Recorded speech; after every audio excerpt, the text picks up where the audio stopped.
Sudah terasa ya dari beberapa waktu lalu, terutama ketika BBM dinaikkan ya, itu harga-harga sudah eh, meningkat lebih dulu ya. Tentu ini pasti memberikan implikasi kepada ekonomi, kepada dunia usaha karena harga-harga naik, kemudian juga income masyarakat tidak meningkat seirama, itu sudah pasti akan menimbulkan daya beli yang turun ya untuk permintaan kepada produksi, kepada barang-barang yang dihasilkan oleh sektor usaha ini mengalami penurunan. Itu yang tentu kita tidak rasakan ya. Trisno tadi kembali membahas terkait dengan di sektor transportasi sendiri yang angka inflasinya bahkan mencapai 8,8%. Seperti apa hal ini akhirnya menjadi concern utama dari para pelaku usaha, begitu apalagi mengingat bahwa usaha tentu tidak bisa dilepaskan dari sektor logistik, Pak.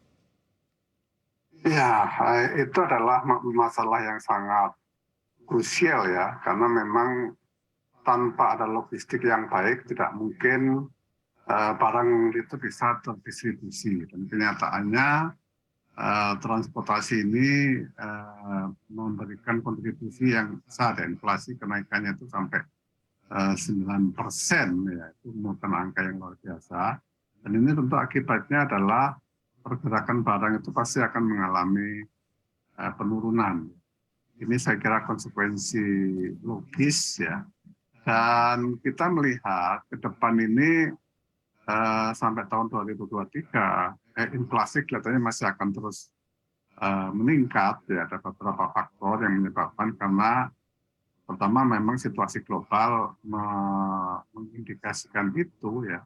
Hampir seluruh dunia sekarang bergerak untuk bisa merespon inflasi dengan penurunan suku bunga yang dilakukan oleh hampir seluruh bank sentral ya. Ini saya kira hal yang perlu kita waspadai, dan kelihatannya ke depan kita mesti hati-hati dengan upaya-upaya untuk meredam inflasi, karena tadi dikatakan ada bantuan langsung dan macam-macam.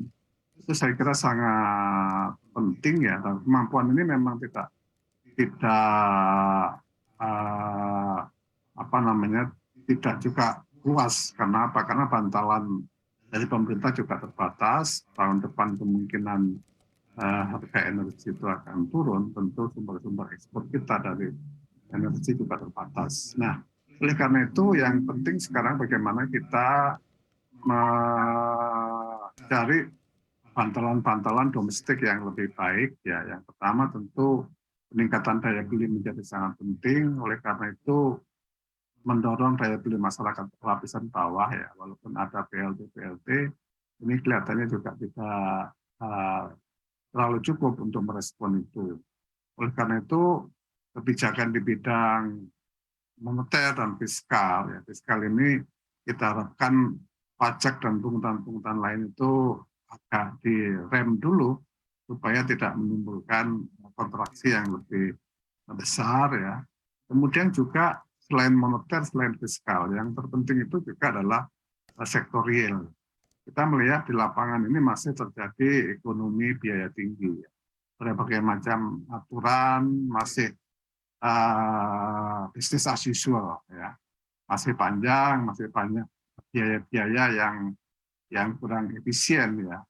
Artinya begini, dari sisi pemerintah pusat, Pak Jokowi, Pak Presiden sudah mengumpulkan itu seluruh kementerian dan KL, akan kepala-kepala daerah dikumpulkan.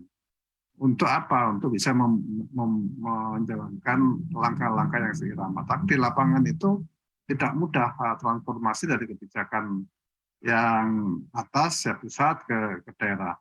Di pelaku di lapangan masih tetap saja, misalnya aturan-aturan itu masih juga tidak gampang, masih sulit ya, dan sering terjadi di lapangan kunjungan-kunjungan mendadak ya, yang menyebabkan pengusaha juga terkaget-kaget gitu, yang mestinya bisa bekerja lebih lancar seringkali terhambat oleh perilaku-perilaku oknum ya, karena ini tentu bukan kebijakan, tetapi Ya, itu kenyataan di lapangan semacam itu.